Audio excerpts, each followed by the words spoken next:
আর মাত্র কয়েকদিন পরেই টেকনো বাংলাদেশে অফিসিয়ালি লঞ্চ করতে যাচ্ছে বেস্ট ডিজাইন এবং গুড লুকিং একটি স্মার্টফোন টেকনো স্পার্ক 90। এই ফোনের হাইলাইট ফিচার হচ্ছে 32 মেগাপিক্সেলের সেলফি ক্যামেরা। এর পাশাপাশি এই ফোনটির পেছনের দিকে রয়েছে 3টি ক্যামেরা এবং 5000 মিলি অ্যাম্পিয়ারের বিশাল ব্যাটারি। সো লঞ্চের পূর্বে আমরা জানবো এই ফোনটি দেখতে কেমন হবে, এই ফোনটির বেসিক কনফিগারেশন এবং এর প্রাইস সম্পর্কে। সো ভিডিওটি কোথাও স্কিপ না করে শুরু থেকে শেষ পর্যন্ত দেখতে থাকুন। প্রথমে আসি বিল্ড কোয়ালিটি ও ডিজাইন নিয়ে। এই ফোনটি পলিকার্বনেট প্লাস্টিকের তৈরি, দেখতে যথেষ্ট প্রিমিয়াম ফোনের মতো। এর রিয়ার প্যানেলে থাকছে ডুয়েল ক্যামেরা মডিউল, যার একটি মডিউলে থাকছে একটি ক্যামেরা এবং অপরটিতে থাকছে 2টি ক্যামেরা। আর ফ্ল্যাট ডিজাইন হওয়ার কারণে ফোনটি হাতে নিয়েও বেশ ভালো গ্রিপ ফিল পাবেন। এবার আসি ফোনটির ফ্রন্ট সাইডের দিকে। ফোনটির ডিসপ্লে সাইজ হচ্ছে 6.6 inch HD+ IPS LCD panel এবং 90 হার্জের হাই রিফ্রেশ রেট এতে পাচ্ছেন। আর এই ডিসপ্লে টপে থাকছে ওয়াটার ড্রপ নচ।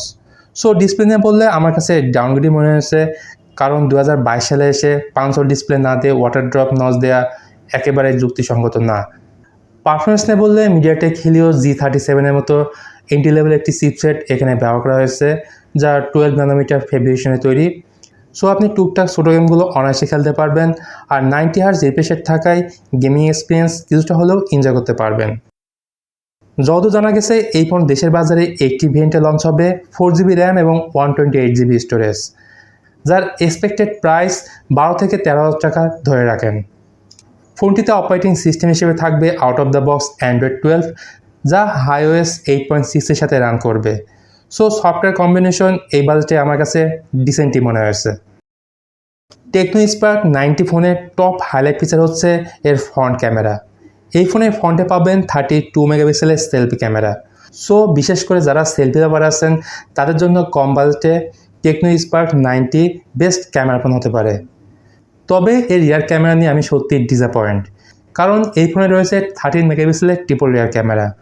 এর সাথে রয়েছে 2 মেগাপিক্সেলের ডেপথ সেন্সর এবং একটি কিউভিজিএ সেন্সর। আর উভয় ক্যামেরা দিয়ে আপনি 1080p 30fps এ ভিডিও শ্যুট করতে পারবেন। ব্যাটারি সেকশনে এতে রয়েছে 5000 মিলি অ্যাম্পিয়ারের ব্যাটারি এবং বক্সের সাথেই পাবেন 10 ওয়াটের নর্মাল চার্জার, যেটি দিয়ে এই ফোনটিকে ফুল চার্জ করতে সময় লাগবে প্রায় 3 ঘন্টার আশেপাশে। তো এই ফোন সম্পর্কে আপনার কি মতামত অবশ্যই জানাবেন এই ভিডিওর কমেন্ট বক্সে। আজকের মতো এখানে আমি মিথুন বিদায় নিচ্ছি, দেখা হবে নেক্সট ভিডিওতে।